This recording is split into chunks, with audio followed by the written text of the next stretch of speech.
gonna pretend that martini's not there.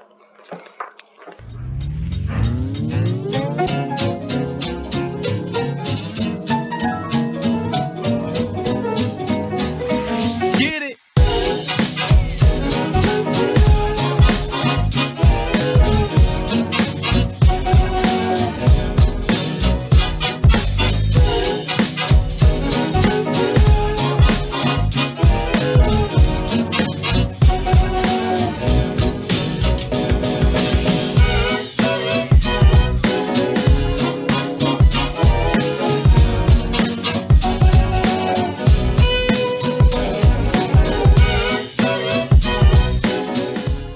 Hi, welcome to Spirit Seers Cocktail Corner.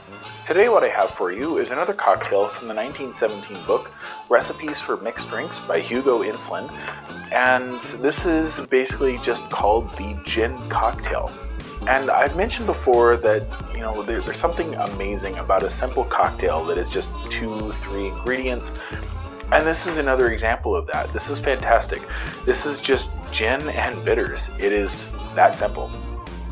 The recipe actually just calls for 2 ounces of gin and a splash of bitters, and mix that together and pour it out into a coupe glass, garnish with a lemon twist, and Bob's your uncle. So let's do that. What I'm going to grab is a coupe glass because I just noticed I don't have one here. That's set up. I'm going to get some ice into this glass here.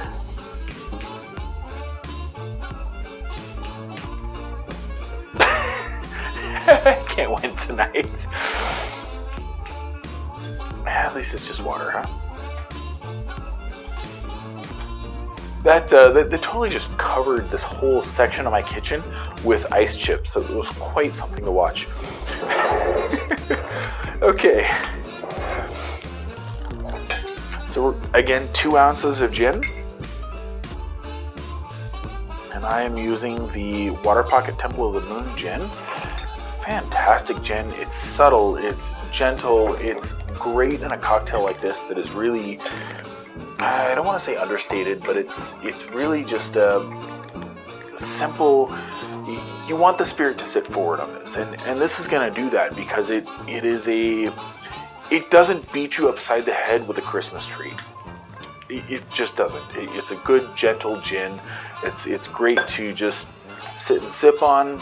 And you add your bitters, just like so, and you stir for a minute. And I just touch the glass to feel for when it gets cold. And you can also just watch and see when condensation grows on that, but that's not necessarily a reliable indicator here in the desert. I grew up in a drier climate than even Utah, and you usually don't have condensation on your glasses. Less than 10% humidity, and it's a while before you have condensation. So I just go based off of feel, and I go based off of when the ice just kind of flows, just like that, where it moves past each other, and I don't have to put a lot of force behind it. And we just strain that into our coupe glass.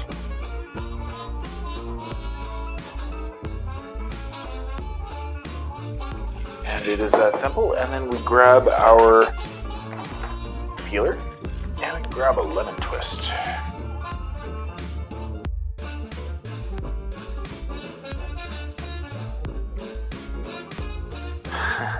It's an older lemon. It's not wanting to cooperate on me.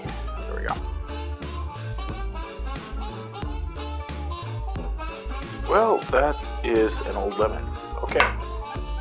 It's not wanting to play nicely. We're still going to twist that. Well, that's sad. Probably going to re-record this one, but in the interim.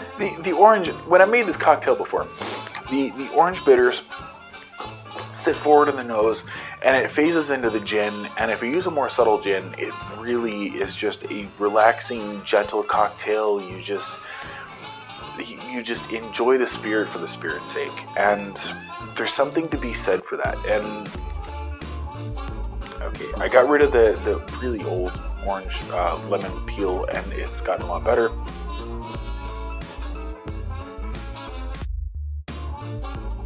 Now it's a lot more like what I've been experimenting with. The orange into the spirit, and it just lets the spirit shine. It's not a complicated cocktail. It doesn't have a lot of ingredients. It's gin and bitters and a little bit of ice that you stir over to chill it, and you can see that denature.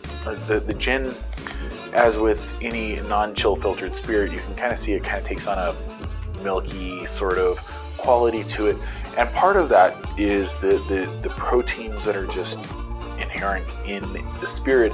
They denature under exposure to water or an acid or something else, and you have both of those here with the bitters and the ice that causes the proteins there to denature, and they change color, much like what happens when you cook an egg.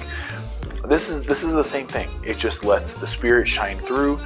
It just lets the spirit stand for what it is, and in this case, I can't think of a better gin than the Water Pocket Distilling Gin, because it is really, it's a almost understated gin. It's simple. It doesn't beat you upside the head with a tree branch. It's an enjoyable spirit that has a lot of other elements to it. It has cardamom, it has grains of paradise, it has I'm sorry, I'm actually looking at the back of the glass here because it kind of gets lost a little bit as you go down the line.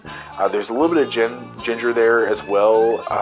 It says that on the bottom of the glass, but there is, reading that, you do see a little bit of the ginger. Definitely in the nose. I don't get it as much in the tongue, but that's probably just me. And it's a fantastic gin. I really enjoy this as a mixing cocktail, but there's something to be said for something that a cocktail that just lets the spirit shine as is. And this is a great cocktail that does that. It's just a little bit of orange on top of the spirit. And yeah. Keep the spirits, because that's fantastic. Keep the spirits.